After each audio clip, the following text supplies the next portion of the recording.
번 더 인사하겠습니다. 순종하는 시간 되었으면 좋겠습니다. 이렇게 인사하겠습니다. 오늘 설교 제목이 순종 더하기 알파입니다. 순종 더하기 알파. 요즘 시대는 무언가 이렇게 더하기 해서 덤으로 주면 되게 좋아하는 시대가 되었습니다. 그래서 이렇게 가게나 어디에 가면은 1 더하기 1 그렇게 써있는 거 많죠. 1 플러스 1이라고 영어로 하는데 그런 제품들이 엄청 많이 나오죠. 이제 얼마 안 있으면 11월 11일은 무슨 날? 빼빼로데이 날이라 1 플러스 1 지금 엄청나게 팔리고 있습니다. 그러니까 사람들이 그렇게 눈에 그런 것들이 들어온다는 것은 결국엔 덤으로 무언가를 주는 걸 또 좋아하고, 그렇게 얻는 것은 결국 누군가에게 나눠줄 때 어떻게 해요? 똑같이 나눠주지 않습니까? 하나 더 이렇게 떡도 2개 달라 그러면 한 3개 주고, 이런 덤의 모습이 우리들 안에 있는 것 같습니다. 제가 이렇게 예전에는 커피 원들을 많이 사다가 이렇게 먹은 교회가 있습니다. 친한 목사님인데 목사님 직접 이렇게 원두를 볶아서 이렇게 파시는 분이세요. 근데 다른 분들은 몰라도 제가 가면 꼭 하나씩 더 주세요. 봉다리를 같은 가격에. 그래서 제가 거기밖에 갈 수가 없습니다. 다른 데는 가면은 그 가격에 사올 수가 없는데, 그러니까 저를 되게 사랑하시고 좋아하는 마음에 목회자이기 때문에 이렇게 더 주고 싶고, 동역자이기 때문에 더 주고 싶은 마음이 있습니다. 마찬가지로 부모님들께서도 자녀들에게 무언가를 줄 때는 무언가 더 얹어주고 싶지 덜 주고 싶지는 않습니다. 그러니까 그런 마음들이 우리 안에 있고, 이 마음이 결국 하나님께서도 우리에게 무언가를 주실 때는 그냥 하나만 주시는 분이 아니신 거죠. 무언가를 더 얹어서 우리가 더 감당할 수 있도록 채워주시는 분이 하나님이십니다. 그러니까 하나님을 깨닫길 예수님의 이름으로 축복합니다. 오늘 본문은 우리가 너무나 잘 아는 말씀입니다. 가나 혼인잔치에서 예수님께서 물이 변해서 포도주로 만드는 사건, 이 말씀을 통해서도 하나님께서 우리에게 더 무언가를 더 주고 싶어 하시는 그 마음이 말씀을 통해 담겨 있습니다. 너무나 잘 아는 말씀이세요. 가나 혼인잔치에 결혼식이 있어서 예수님께서 어떻게 초대받으셨는지 몰라도 그곳에 가게 됩니다. 갔는데 뭐가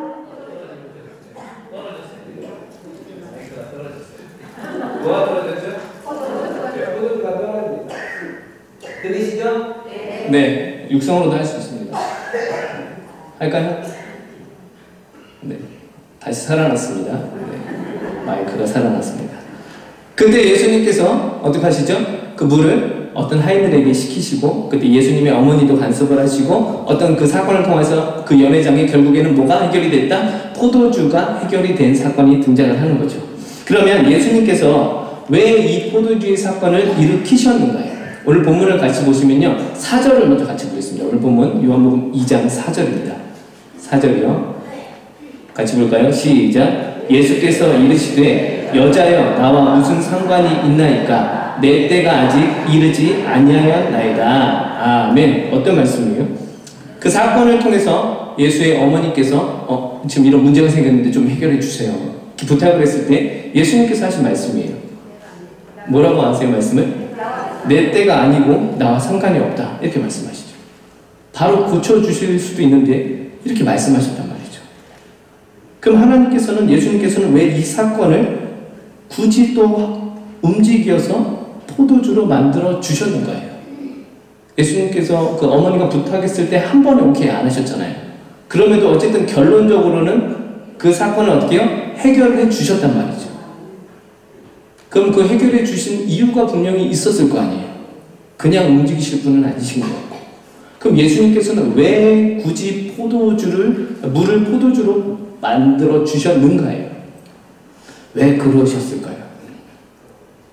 왜? 네. 성경을 한번 볼까요? 11절입니다. 요한복음 2장 11절 말씀을 같이 보겠습니다. 화면에 있죠? 같이 볼까요? 시작. 예수께서 이 표적을 갈릴리 가나에서 행하여 그의 영광을 나타내심에 제자들이 그를 믿으니라. 아멘. 그곳에 누가 함께 있었어요? 제자들. 그 사건을 통해서 제자들이 누구를 발견하게 돼요? 주님을 발견하게 됩니다. 그 사건을 통해서 제자들이 주님을 믿게 됩니다. 그 사건을 통해서 제자들이 예수님이 하나님의 아들이심을 깨닫기 시작하고 그 믿음이 더하여지기 시작합니다. 그래서 오늘 설교 제목이 순종 플러스 알파. 그러니까 예수님께서 굳이 이 사건을 하신 이유는 누구 때문이에요? 물론 잔치에 문제도 있었지만 제자들의 연약한 믿음을 이끌어 주시기 위해서. 왜요? 그 제자들은 예수님과 이제 함께 갈 귀한 하나님의 자녀들이었기 때문에. 예수님께서는 그 자녀들을 위해서, 그 자녀들의 믿음이 더 성숙해지기 위해서 그 사건을 도와주셨다는 말씀입니다. 마찬가지로 하나님께서는 우리도 지금도 계속해서 믿음이 성숙하기를 원하시는 거죠. 그래서 하나님의 자녀인 우리들에게 예수님께서는, 하나님께서는 항상 무언가를 더해 주시기 원하지 무언가를 뺏으시는 분은 아니라는 거죠. 그럼 오늘 말씀을 통해서 그 제자들이 어떻게 더 성숙을 해졌는가요? 그럼 우리는 과연 또 어떻게 삶을 살아야 되는가? 어떠한 사람이 그럼 예수님을 믿게 되었고 더 성숙하게 되었는가를 말씀을 통해서 좀 하나씩 살펴보려고 합니다. 어쨌든 이 본문 가운데 예수님을 가장 잘 깨달은 사람들이 등장을 합니다. 물론 제자들도 나중에 예수님을 믿게 되지만 그 전에 중간에 예수님을 깨닫게 된 사람들이 있습니다. 그들은 누구였을까요? 우리가 너무나 잘 아는 말씀이죠. 누구들이었을까요? 물을 떠온 하인들이겠죠. 우리 본문 한번 같이 볼까요? 2장 5절입니다. 2장 5절 같이 볼까요? 2장 5절. 네, 제가 거기 먼저 올려놓지 않았어요. 제가 읽어드릴게요. 그의 어머니가 하인들에게 이르되 너희에게 무슨 말씀을 하시든지 그대로 하라 하니라. 9절 같이 보겠습니다. 아까 띄워주시면 띄워주시면 돼요. 9절 시작. 연회장은 물로 된 포도주를 맛보고도 어디서 났는지 알지 못하되 물 떠온 하인들은 알더라. 연회장이 신랑을 불러. 아멘. 하인들은 알더라 이렇게 나오죠. 하인들이 무엇을 알았어요? 예수님을 알게 된 거죠. 그 수많은 사람들이 모였을 때 하인들은 예수님을 알게 돼요. 하인들은 무엇을 했기 때문에 물을 직접 떠다 주었고 그 물이 포도주로 변하는 걸 직접 눈으로 목격한 자들이었기 때문에 그들 또한 예수님을 알게 되죠. 그럼 그들이 예수님을 어떻게 알 수 있었을까요? 아까 5절 말씀처럼 어머니가 하인들한테 무슨 말씀을 하시든지 그대로 하라. 할렐루야. 그대로 했다는 건 뭐 했다는 거예요? 순종했다는 거죠. 그러니까 순종함으로 누구를 깨달은 거예요? 예수님을 발견한 거죠. 사랑하는 성도 여러분, 하나님께서는 우리의 신앙이 더욱더 성숙하길 원합니다. 그 성숙되는 조건 중에 하나는 주의 말씀에 순종하시는 거예요. 순종을 함으로 우리가 주님을 계속적으로 더 알아갈 수 있는 거죠. 수많은 사람들이 그 연회장 파티에 모였지만 결국 주님을 알게 된 부류는 주의 말씀에 순종했던 그 부류만 주님을 깨닫게 되는 거죠. 지금 시대도 마찬가지입니다. 우리가 주님을 알기 위해서 하나님의 자녀로 우리의 믿음이 계속 성숙하기 위해서는 주의 말씀에 순종하셔야 되는 거죠. 그렇게 순종하며 우리의 신앙이 성숙되길 예수님의 이름으로 축복합니다. 오병이어 사건은 우리가 너무나 잘 알고 있습니다. 예수님께서 들판에서 빈들에서 말씀을 전하셨고 예수님의 그 인기가 또 있었어요. 그리고 수많은 사람들이 어떤 일을 하시나 모이게 됩니다. 그러나 시간이 되었는데 먹을 것도 없고 아무것도 없는 들판에 많은 사람들이 있고 배고플 시간에 예수님께서 한 기적을 베푸시죠. 그 기적이 오병이어 사건입니다. 이 사건을 통해서 예수님을 가장 깊이 깨달은 친구 한 명 등장합니다. 성경에서는 그 아이를 한 아이라고 이야기를 합니다. 우리 요한복음 6장 9절을 같이 보겠습니다. 요한복음 6장 9절입니다. 시작. 여기 한 아이가 있어 보리떡 5개와 물고기 2마리를 가지고 있나이다. 그러나 그것이 이 많은 사람에게 얼마나 되게 싸움나이까. 아멘. 한 아이가 등장을 하죠. 이 아이 이름도 없고 이 아이의 어떤 상태도 성경은 설명을 하고 있지 않지만 이 아이가 그 음식을 들고 있었음을 성경은 말씀을 합니다. 그리고 그 음식을 누구한테 드려요? 주님께 드리게 되죠. 그리고 그 음식이 계속해서 점점 많아지는 사건을 직접 목격하게 됩니다. 그 수많은 사람들에 묻혔는데 그 작은 아이 하나가 들고 있던 그 음식을 통해서 예수님께서는 5,000명 이상을 먹이십니다. 결국 그 예수님을 누가 발견했을까요? 누가 예수님 때문에 믿음이 더해질 수 있었을까요? 그게 한 아이였던 거죠. 그러니까 무언가 순종을 할 때 주님께서는 그의 믿음을 더하여 주시는 거죠. 순종하시길 예수님의 이름으로 축복합니다. 아브라함이 이삭을 바쳤을 때 주님을 또 깨닫게 되고요. 그러니까 무언가 드릴 기회가 생기고 무언가 순종할 수 있는 주님의 사인들이 우리가 살아가면서 분명히 있습니다. 그때 순종할 수 있어야 되는 거죠. 그때 순종함으로 우리의 연약함이, 우리의 성숙 덜됨이 다시금 성숙하게 될 수 있는 거죠. 그런 삶을 사시길 예수님의 이름으로 축복합니다. 그러기 위해서 우리가 해야 될 건 말씀에 민감하셔야 돼요. 그러니까 하나님 말씀에 민감하셔야 돼요. 매일 말씀을 묵상하시고 이 말씀을 통해서 하나님이 나를 오늘 살게 하시는 이유가 무엇인가를 계속해서 묵상할 수 있어야 되는 거죠. 순종하려면 말씀을 알아야 되잖아요. 근데 가만히 있는데 순종이 되나요? 무언가 말씀이 있어야 순종이 된단 말이죠. 그러니까 결국에는 하나님의 말씀을 우리가 잘 알고 깨닫고 말씀을 사모하고 간절함이 있어야 우리가 순종할 무언가도 생길 수 있다는 거죠. 제가 벌써 교회 온 지 1년이 됐습니다. 한 10년 된 것 같은데 느낌은. 네. 1년밖에 안 됐는데 되게 익숙해요.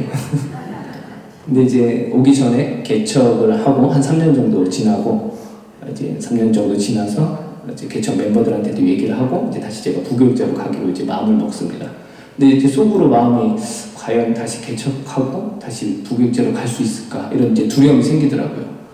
제일 큰 두려움은 과연 교회가 나를 불러줄까? 이미 개척도 했고 이런 경험이 있기에 다시 부르가는 거는 쉽지가 않기 때문에 그것 때문에 이제 염려가 됐죠. 그래도 하나님의 자녀이기에 그럼 하나님 말씀으로 좀 사인을 해주셔요. 그렇게 이제 기도를 했습니다. 아내랑 같이.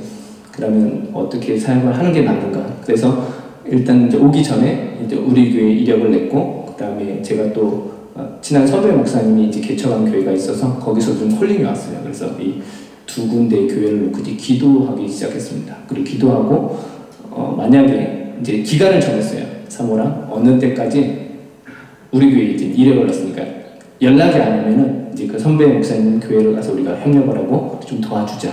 거기서 이제 제가 좀 필요했거든요. 이제 예배 사역하고 이런 부분이 좀 필요했기 때문에. 그래서 이제 기도를 하고 이제 묵상을 했습니다. 계속 큐티는 벌써 한 8년 정도 했으니까. 그때 큐티 본문이 예레미야였어요. 예레미야 본문을 우리가 뭐 다 아실 수 있지만 그 분위기가 좋은 분위기예요? 좋지 않은 분위기예요? 네, 이스라엘이 망한다는 분위기입니다. 그때 묵상했던 본문이 예레미야 42장입니다. 42장에 어떤 내용이 있었냐면 이스라엘 백성들이 바벨론에게 이제 침략을 당해서 많이 포로로 끌려갑니다. 포로로 끌려가고 소수의 남은 사람들이 이제 남게 돼요. 그러니까 이 사람들도 이제는 거기서 더 이상 있을 이유가 있어요? 없어요? 없는 거죠. 빨리 예루살렘하고 이스라엘이 떠나고 싶은 거죠. 왜? 포로로 가기 전에 도망가고 싶은 거예요. 근데 이 일을 또 함부로 할 수 없어서 이 사람들이 예레미야한테 부탁을 합니다. 당신은 가서 좀 기도 좀 해주세요. 우리가 지금 이 이스라엘 예루살렘을 떠나야 됩니까? 아니면 계속 전쟁과 우리는 포로로 끌려가는 상황인데 여기서 버텨야 됩니까?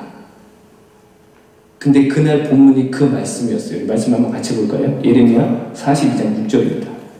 같이 보겠습니다. 시작. 우리가 당신을 우리의 하나님 여호와께 보냄은 그의 목소리가 우리에게 좋든지 좋지 않든지를 막론하고 순정하려 함이라. 우리가 우리 하나님 여호와의 목소리를 순종하면 우리에게 복이 있으리이다 하니라. 아멘. 여기서 보냈다라는 단어가 묵상이 되어지더라고요.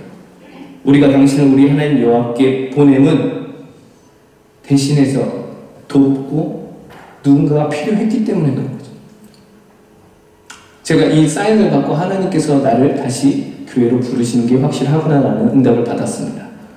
그리고 그날 저녁에 아내랑 나누는데 사모도 똑같이 이 본문, 이 보냈다의 동그라미가 갇혀있더라고요. 같이 응답을 받고 그 주 토요일날 바로 연락이 와서 면접을 보고 우리 교회 오게 됐습니다. 바로 순종을 한 거죠. 제 뜻이 아니고 어디요? 하나님 말씀에.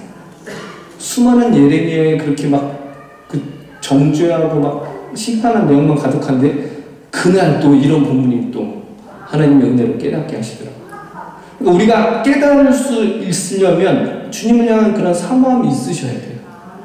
하나님께서는 말씀을 통해서 반드시 깨닫게 해주셔요. 그때 우리가 할 건 뭐라고요? 순종하면 되는 거죠. 그 순종함으로 하나님께서는 1+1 이상의 것들로 채워주십니다. 제가 우리 교회에서 얼마나 많이 회복이 됐는지 모릅니다. 너무 감사하게 귀한 성도님들이 함께 해주시고 무언가를 할 때 서로 협력해서 하고 이 일들이 너무나 즐겁고 재밌어서 요즘 너무 사역이 즐겁고 있습니다. 그러니까 하나님의 뜻에 순종을 했더니 제가 생각하는 것 이상으로 계속해서 채워주시더라고요. 제자 베드로가 주님을 처음엔 알지 못합니다. 그러나 밤이 새도록 물고기를 잡고 있는 가운데 물고기가 잡히지 않았을 때 예수님께서 등장을 하시고 배 오른편에 그물을 던지라 하십니다. 그 말씀대로 베드로가 어떻게 해요? 순종하기 시작합니다. 누가복음 5장 5절입니다. 같이 보겠습니다. 시작. 시몬이 대답하여 이르되 선생님, 우리들이 밤이 새도록 수고하였으되 잡은 것이 없지만은 말씀에 의지하여 내가 그물을 내리리이다 하고. 아멘. 말씀에 즉각적으로 순종을 합니다. 예수님보다 더 뛰어난 어부였습니다. 직업으로는 최고의 전문가였지만 그럼에도 불구하고 밤새 실패한 그 장소에서 예수의 말씀에 힘입어 한 번 더 어떻게 해요? 그물을 던집니다. 결국에 수많은 고기가 잡혔고 베드로가 고백합니다. 누가복음 5장 8절입니다. 같이 봅니다. 시작. 시몬 베드로가 이를 보고 예수의 무릎 아래에 엎드려 이르되 주여 나를 떠나소서 나는 죄인이로소이다 하니. 할렐루야. 아멘. 비로소 주인을 만나게 되는 거죠. 인생의 주인, 창조주 하나님을 발견하게 됩니다. 무엇을 했을 때요? 말씀에 순종했을 때. 우리가 살아갈 때 하루하루 순종할 거리들이 분명히 존재합니다. 우리가 깨닫지 못해서 순종을 못하는 것뿐입니다. 하나님은 하나님의 자녀들에게 늘 메시지를 주십니다. 그래서 우리는 우리의 삶이 메시지가 되셔야 됩니다. 그래야 우리가 성숙해질 수 있기 때문에. 그러나 우리가 순종하는 것은 결코 쉽지 않다는 게 문제죠. 그럼 무엇 때문에 우리가 그렇게 순종이 막히기 시작할까요? 오늘 본문을 통해서 두 가지를 좀 살펴보려고 합니다. 첫 번째는 오늘 본문 2장 5절을 다시 한번 보겠습니다. 요한복음 2장 5절입니다. 시작. 그의 어머니가 하인들에게 이르되 너희에게 무슨 말씀을 하시든지 그대로 하라 하니라. 아멘. 어머니가 하인들에게 이야기합니다. 무슨 말씀을 하시든지 그대로 해라. 근데 이 말씀이 말하기 쉬운데 실제적으로는 어떻게 해요? 어렵죠. 왜 어려우세요? 의심 때문에. 첫 번째 방해 요소는 의심입니다. 과연 될까? 과연 될까? 과연 될까?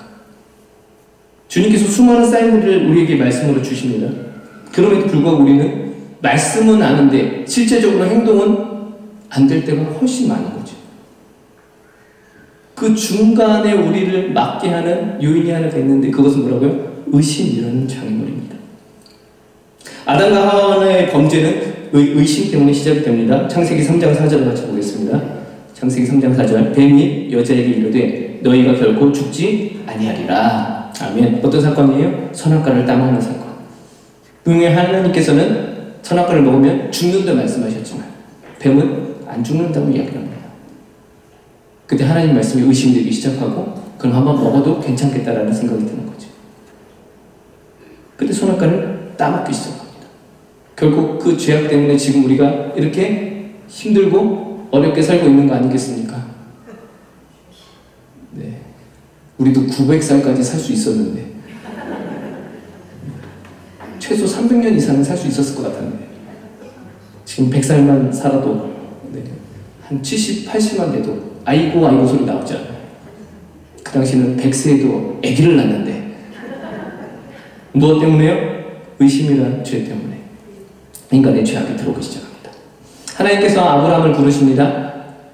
집 떠나고 갖고 있는 거 다 떠나라. 내가 지시할 땅으로 가라. 아브라함이 순종합니다. 얼마나 대단합니까? 그곳에서 떠납니다. 자유롭게 떠납니다. 어디로 갈 바를 알지 못하지만 일단 갑니다.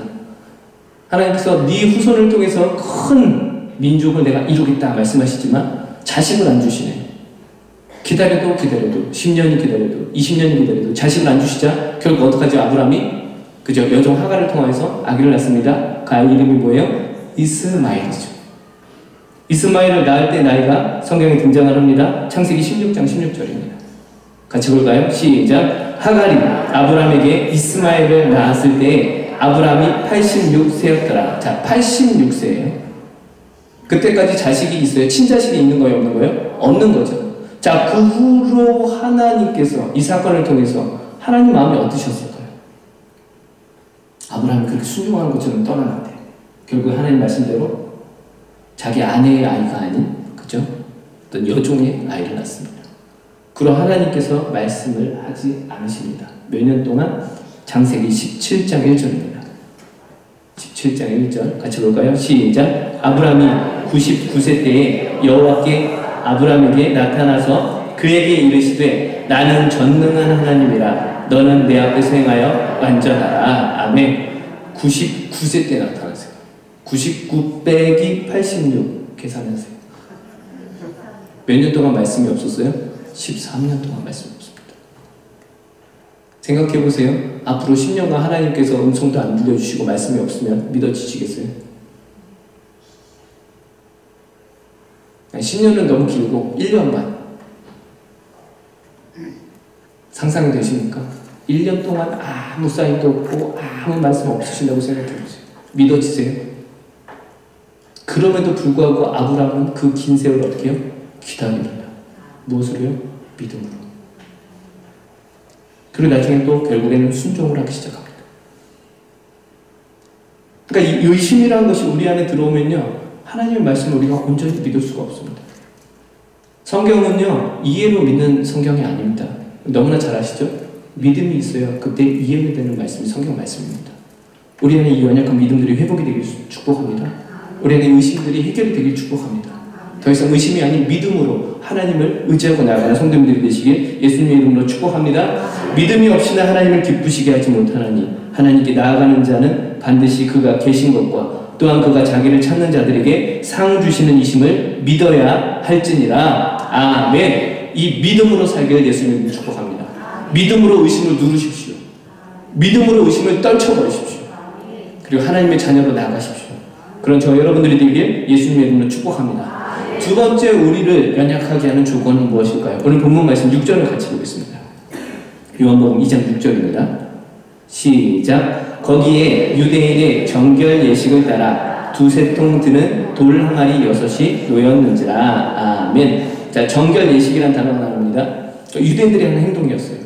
자, 그 연회장의 잔치와 모든 것들이 이 정결 예식을 따라 진행이 되면 반드시 뭐가 넘쳐야 되는 거예요? 모든 게 다 잘 되고 축복으로 맞춰질 거라 생각을 하는 거죠. 그럼에도 불구하고 그 안에 무엇이 터지기 시작해요? 여러 가지 문제가 생기기 시작하는 거죠. 바꿔 말하면 이런 정결 예식과 전통들이 우리를 어떻게 해요? 방해할 수 있다는 거죠. 하나님의 말씀보다 이런 전통과 정결 예식이 더 앞서게 되면 어떻게 될까요? 그때부터는 신앙이 성숙할 수가 없는 거죠. 하나님의 기준이 아니고요. 결국엔 내 기준으로 만들어놓은 그 전통과 그 예식을 따르기 시작합니다. 그리고 그것이 이루어졌을 때 하나님은 무조건 나한테 뭘 해야 돼요? 복을 주셔야 된다고 요구를 하는 거죠. 우리 안에 이런 모습이 얼마나 많이 있습니까? 예배를 많이 드리니까 하나님께서 나에게 복을 주셔야 합니다. 내가 새벽 예배를 했으니까 하나님께서 나에게 복을 주셔야 됩니다. 내가 오늘 기도했으니까 하나님께서 나에게 복을 주셔야 합니다. 교회에서 어떤 짜여진 프로그램을 내가 이수했으니까 하나님께서 나에게 복을 주셔야 됩니다. 과연 그럴까요? 복 주시는 건 누구 마음이세요? 하나님 마음이세요. 우리가 할 수 있는 그냥 최선을 다하는 것뿐입니다. 하지만 우리가 살아갈 때 이런 정결 예식 때문에 우리의 신앙이 계속 막힐 때가 있다는 거죠. 이사야 1장 11절 말씀에 여호와께서 말씀하시되 너희의 무수한 재물이 내게 무엇이 유익하뇨? 하는 순양의 번제와 살찐 짐승의 기름에 배불렀고 나는 수송아지나 어린 양이나 순염소의 피를 기뻐하지 아니하노라. 어떤 사건이 있었냐면 이스라엘 시대에 사람들이 예물만 많이 주님께 드리면 다 해결될 거라 생각한 거죠. 돈만 많으면 해결될 거라. 귀한 거 하나님께 그냥 다 드리면 내 재산 팔아서 교회 성전 건축하면 하나님께서 무조건 잘 되게 해주실 거라고 생각을 한 거죠. 근데 하나님께서 뭐라 말씀하세요? 그 무수한 재물에 내가 역겹다, 토할 것 같다 그렇게 말씀하십니다.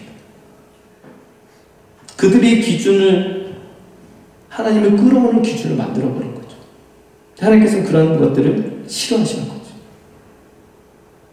우리의 정결 예식이 아닌, 우리의 관습이 아닌, 우리의 전통이 아닌 주의 말씀이 최우선이 되길 예수님의 이름으로 축복합니다. 말씀 위의 것은 없습니다. 말씀이 최고의 기준입니다. 근데 우리는 자꾸 그 이상의 것을 우리 스스로 어떻게 만들려고 하는 게 문제죠. 그렇게 행동으로 살아가는 게 문제가 되는 거죠. 내가 하나님의 자녀라면 좀 믿는 자로서 어디에 갈 때 당당하게 주를 믿는 자로서 정말로 살아가야 되는 거 아니겠습니까? 그럼에도 불구하고 이거는 괜찮습니까? 이거는 괜찮지 않을까? 그렇게 생각함으로 우리의 전통과 이런 것들을 통해서 우리가 말씀을 온전히 지키지 못할 때가 있다는 거죠. 갈라디아서의 말씀에 보면 사도 바울이 베드로를 책망하기 시작합니다. 말씀을 한번 같이 보겠습니다. 갈라디아서 2장 11절 12절입니다. 시작. 게바가 안디옥에 이르렀을 때에 책망받을 일이 있기로 내가 그를 대면하여 책망하였노라. 야고보에게서 온 어떤 이들이 이르기 전에 게바가 이방인과 함께 먹다가 그들이 오매 그가 할례자들을 두려워하여 떠나 물러가네. 게바는 베드로입니다. 바울이 베드로를 책망하기 시작합니다. 어떻게 보면 베드로가 사도적 순서로 보면 더 선배합니다. 그럼에도 불구하고 책망합니다. 예루살렘에 보면 그 예루살렘 회의가 일어납니다. 그래서 이방인들을 하나님께서 복음으로 회복시키셨는가에 대한 문제로 토의를 하는 겁니다. 근데 토의를 할 때 주의 은혜로 그 토의가 잘 마무리되었고 하나님께서는 이방인들도 복음을 주셨다. 그들도 복음 때문에 돌아올 수 있다라는 결론을 내립니다. 그래서 이 사람들이 할례를 안 받아도 된다. 그건 하나님의 뜻이기 때문에 이런 결론을 맺기 시작합니다. 그 자리에 바울도 있었고 베드로도 있었습니다. 근데 그 시간이 지나서 베드로가 어떤 사람들, 그러니까 이방인들과 밥을 먹고 있었어요. 그런데 다른 유대인들이 오니까 어떻게 해요? 그 자리를 조용히 피했다. 이 사건을 통해서 바울이 베드로를 혼내기 시작합니다. 여전히 베드로는 뭐가 지금 있는 거예요? 그 유대인들의 전통이 아직 남아있는 거죠, 잔재가. 그래서 그 자리를 떠났을 때 바울이 호되게 책망을 합니다. 하나님께서 그들에게도 복음을 주셨고 그들도 이미 우리의 한 가족인데 왜 유대인들이 오다가 그 자리를 피합니까? 라고 얘기합니다. 우리도 살아갈 때 이런 부분들이 너무나 많이 있다는 거죠. 우리만의 틀, 우리 교회만의 틀, 그래서 남들이 들어오지 못하는 틀. 과연 믿지 않는 사람들이 교회에 왔을 때 편할까요? 엄청 불편할 겁니다. 엄청 의미가 되지 않을 겁니다. 왜요? 교회 안에, 그래도 교회 안에 질서와 여러 틀들이 있기 때문에. 그 틀들이 그들을 교회로 오지 못하게 막는다면 그 틀이 중요할까요? 이건 심각하게 고민해 볼 문제인 것 같습니다. 우리 안에 잘못된 틀이 있다면 빨리빨리 내려놓으시기 바랍니다. 우리 틀이 기준이 아니고요. 주의 말씀이 기준이 되셔야 됩니다. 그때 순종할 수 있습니다. 그때 회복이 될 수 있습니다. 우리 교회가 그런 교회가 될 수 있는 걸 축복합니다. 하나님의 말씀을 가장 우선으로 여기는 교회, 최고의 권위로 믿는 교회, 그 믿음으로 순종할 수 있는 교회. 말씀을 정리하겠습니다. 세상 모든 것을 지으신 하나님께서는 우리가 날마다 더 성숙해지기를 원합니다. 예수님을 더 알아가기를 원하고 예수님 때문에 우리의 삶이 더욱더 회복이 되기를 원하십니다. 그래서 우리에게 날마다 기회를 주세요. 어떤 기회를 주시냐면 순종할 수 있는 기회를 주십니다. 그때 순종하시기 바랍니다. 하나님께서 주시는 순종의 기준은요, 평안함입니다. 평안. 마음에 평안함이 있으면요, 그대로 순종하십니다. 그럼 뒷일은 하나님께서 책임져주십니다. 우리 삶이 그렇게 날마다 순종할 수 있는 귀한 삶이 되길 예수님의 이름으로 축원합니다. 축원합니다. 우리 불편하게 인사합시다. 순종합시다. 순종합시다. 기도하겠습니다.